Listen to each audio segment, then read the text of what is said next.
Welcome to the groundbreaking podcast that will reshape your life. Get ready for an inspiring journey of self-discovery and personal transformation. This is Redesign Your Reality with me, your host, the seasoned entrepreneur and spiritual guide, Randy Lyman. So Randy. Yes, Elizabeth. As I've mentioned in other videos, I am from the South, and I find that the culture that I was raised in and that I grew up in is, I would say, fairly clinical. My dad was a physician, so that may have been part of it. But just if in my, church or school or those kinds of places, all of the modalities that I was introduced to for self-improvement or healing, or, if you're having a rough time, try this. It's kind of medication, it's talk therapy, it's maybe rehab if it was that type of a problem. But it was in a very medical or clinical sense. And there's invoices associated with all this as well. That's true. I have also seen that side of it. But I know that you have mentioned some things like tapping, and I don't have any real background on that or a very firm understanding of what that is or what it does. Okay. Could you explain it to me and for anyone else who's new to that, like interested in trying but not clear on both what it is and how do I do it? Okay. Absolutely. I love tapping because it's easy. I can do it pretty much anywhere. It works for me almost every single time. And all my years and 34 years of looking for a tried and true method for emotional release, tapping is the only thing I've found that works, like for me, 95% of the time. And when you, in one sentence, what is tapping? It's literally tapping what? Can I make it a really long sentence? Sure. Tapping involves touching our body in certain meridians that activate different parts of our body and our chakras and a feeling within our body of portals and passages that the emotion can come through to be released, while occupying our mind and distracting our mind, giving our mind a task to do to guide us through the process. And we can use our mind to start on the negative aspects of what we're working on, the negative emotions.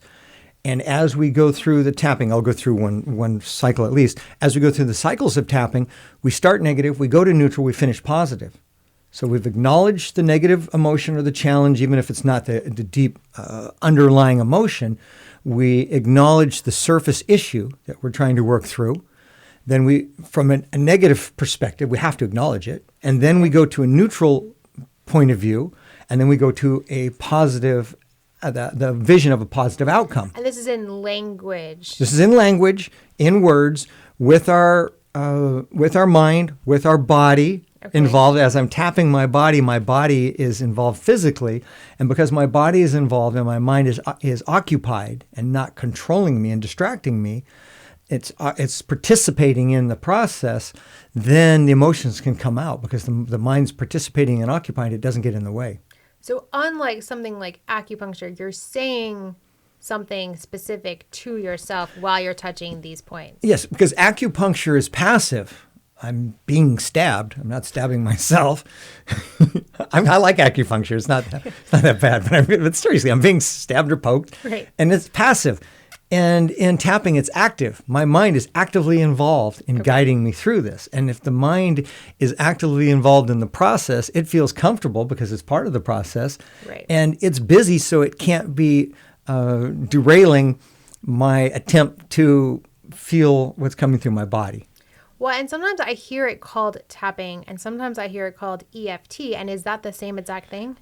I wouldn't say it's exactly the same because I haven't researched enough. I've researched it enough that originally it was EFT that, from what I understand, was based on acupuncture, actually, which is different meridians from Chinese medicine. Okay. And there's one guy, I don't remember his name right now, in the 80s that really said, okay, this is the way we're going to do tapping. Okay. And not that it's an industry or medical standard, but he's the one who really made it popular and explained it the best he could. And other people have taken it and run with it. But what was really brought out as tapping in, I believe, the 80s is really effective. I had a chiropractor who in the early 90s did some work on me with tapping related EFT type Okay. things. And I think tapping actually was named in the 90s. I don't remember. But point is, it goes back to early Chinese medicine, meridians in our body, activating those meridians to let energy flow. And for me, it's about the mind being distracted and involved in guiding us. Okay, and you mentioned the word meridian. For people Yes. that aren't clear on that, do we all have the same ones, and what are they? We all have the same ones. We all have these typical paths that energy runs through our body, Okay. through, whether it's from our feet up to our hips or from our liver through to our heart. And I don't know the meridians. I'm aware of them. I've seen them. I just never paid close enough attention to memorize them. What's important to me is I know energy flows through my body. And if I have tension in my body somewhere, I've probably stopped the flow of the energy, the chi, whatever you want to call it, the life energy that flows through us. Okay, and is this related at all to the idea of chakras, or is that separate? Absolutely. So meridians, I don't know enough to speak to it intelligently. Chakras are specific energy centers. Okay. And meridians, the way I understand it, or at least interpret it, is pathways where the energy flows, like highways Okay. for the energy to Connecting. flow, for connecting. And the 7 main chakras are energy centers where we have the main experience for groundedness to the earth, for creativity, for power and action, for heart and our love and deeper feelings, for our throat, which is expression, can also be related to shame, if I understand right. Okay. Our third eye for seeing the future, and our crown chakra for connecting with the heavens. Okay, and if I wanted to try this, how do I know where to start? Is it certain meridians for certain That's things? what's beautiful. You don't have to know anything about anything about meridians. That makes it easy. You have to know nothing about chakras. You have to be able to at least talk about the external problem. That's easy. We don't have to Right. identify the People are good underlying at that. emotion. Yeah, we're good at that. There's the problem. You're the problem. Yeah. And that's fine. If even we point to somebody as the problem in this, that's just beautiful. We don't have to say, okay, this comes back to me. Okay. We just say, here's the problem. I acknowledge the problem, and I find a neutral place. Let me go through tapping really quickly. Yeah. So, we'll make Camille the problem, our good friend. We need to start being careful. well, she'd have to irritate me first. So okay. hopefully she doesn't work on that.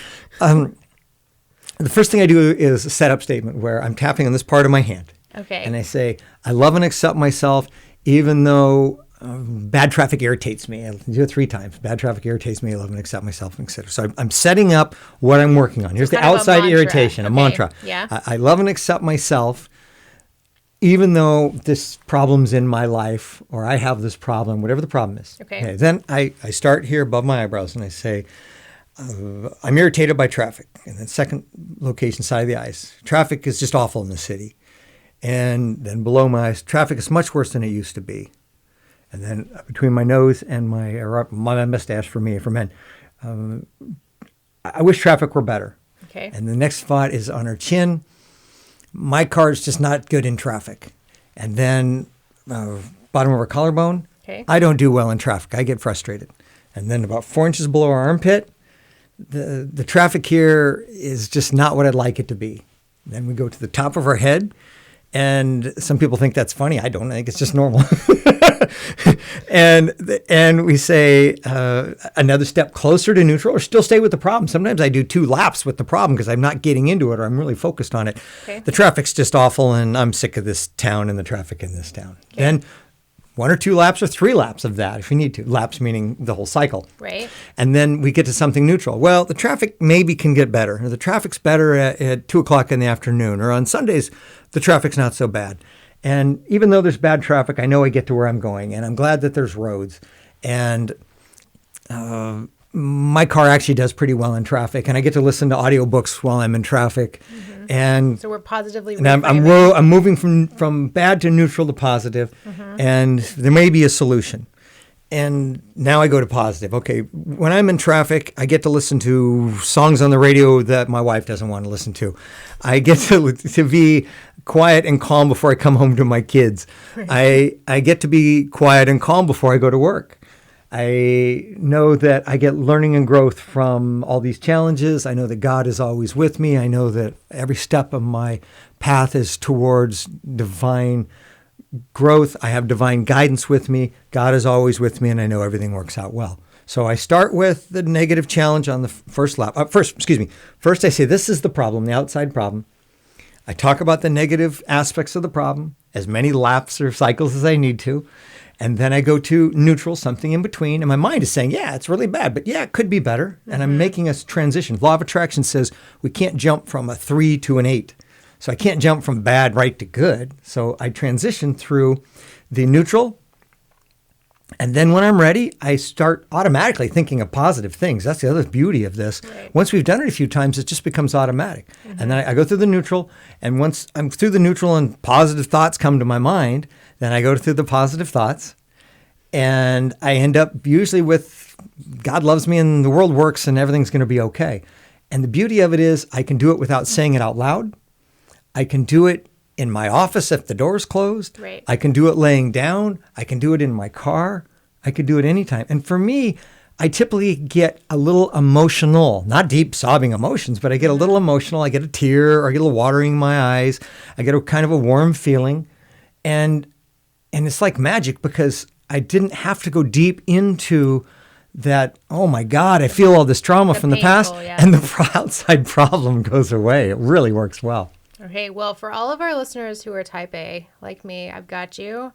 The burning question I have from watching that is, some of them you did with 2 hands, some you did with 1. Right. Do you have to do both sides, or like, do I do my dominant hand? Like, what's happening there? Okay, so which hand we use doesn't matter. Okay. What matters is that our mind is guiding us through it. Some people that just do one hand instead of both. Oh, okay, so it doesn't matter. Right, and I've never tried to do 2 hands on my collarbones or under my head, under my arms or on my head. Okay. But that's not what's important. So it's And that's a kind of great question because freestyling. I asked that question before. I forgot about that a long time ago.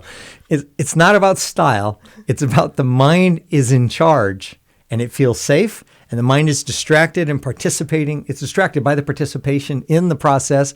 We're feeling our body because we're touching our body. And we're acknowledging the issue because we're talking about it or thinking about it. So I'm hearing that it's more about the intent than the exactness It's the intent. of what you're doing. It's the intent. And I haven't tried different parts of my body. These that I've been shown work really well. So I stick with those. Okay. And it doesn't matter left-handed, right-handed, 2 hands, 1 hand.